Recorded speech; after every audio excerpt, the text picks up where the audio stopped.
a lot of the stuff on this list happens in school, like handling rejection. You get rejected a lot at school.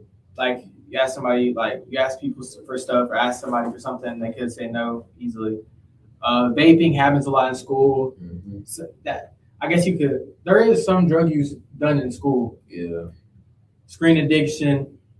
Kids always getting their phones taken because they're addicted to the screen. Can't last a couple hours without it. Yeah, that also affect their mental health too. Yeah, that does. That could cause depression from them be going to school and not having their phone to get that hit of dopamine. Bullying happens in school. Fear of failure, depression, and school also is preparing you for adulthood. So a lot of the stuff on this list happens from school or can be during school. But I say from school, overthinking also could happen from school too. Yeah, I feel like overthinking is something that happens with a lot of people. It just depends on, I won't say the environment you're in, but overthinking can come from like somebody using your trust the wrong way. Yeah, because like in school, it could happen from overthinking about a test grade that you got, or overthinking about just anything that happens in school for real. Yeah. Fear of failure. You got anything to say about fear of failure? So failure, I think that there should be no need for anybody to have fear of failure. Because yes, failure, it teaches you. It teaches you to learn from your mistakes, to know what not to do. Because if there was no failure, there would be no success. Yeah. I feel like You have to do trial and error kind of to figure out what's going on in your life. Like that's how some people do it with sports. Like they'll try a whole bunch of sports, see which one they like the most. Even though you may have been bad at the sport, at least now you've learned that you don't like that sport as much as other sports. Same thing with classes at the beginning of the year. But moving on to the next subject. I think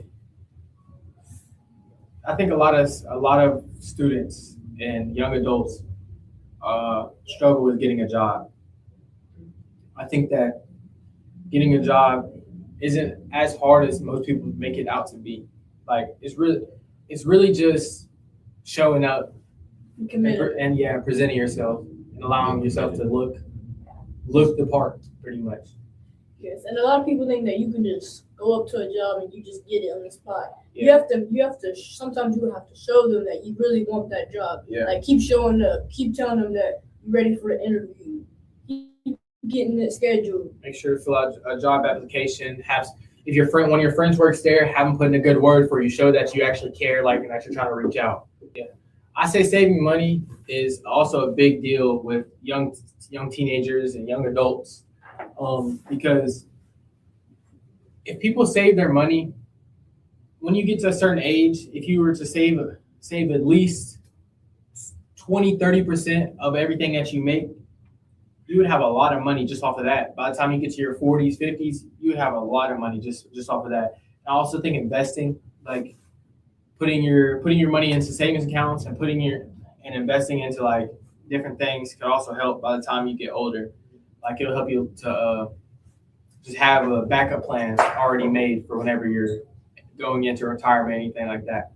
One thing I wanted to add on that many young men and women, they struggle with saving money because there's so many advertisements, so many just things that people are just willing to do to just spend their money on it. What I say to that is, don't get tempted. No, I say that, but also do one thing. Go on a saving for 2 months. Like try to spend as least amount of money for 2 months and watch how much money you make off of saving that money. In my opinion, I feel like saving money is obviously the best thing to do, like becoming a young adult. But I feel like most people, they can't save their money as much because of their friend group. They could get like peer pressure, like say they're going on to a trip or something and it costs a lot of money, they're going to spend that money because they don't want to be left out of the group. Like you could be at home, like you could be doing what I'm saying, like you could be saving for 2 months, and then I know where your friend hits you up and is like, yeah, I just got some money, you want to go out to eat?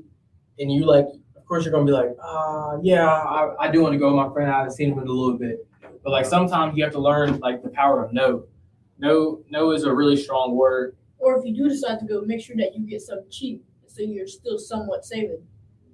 Yeah, so you're not spending as much. But I just say the power of no. The power of no words. Like if you I say it's 100%. Like if you say no to a lot of the things on this list, you'll have a good life. All right, this is Collective Conversations.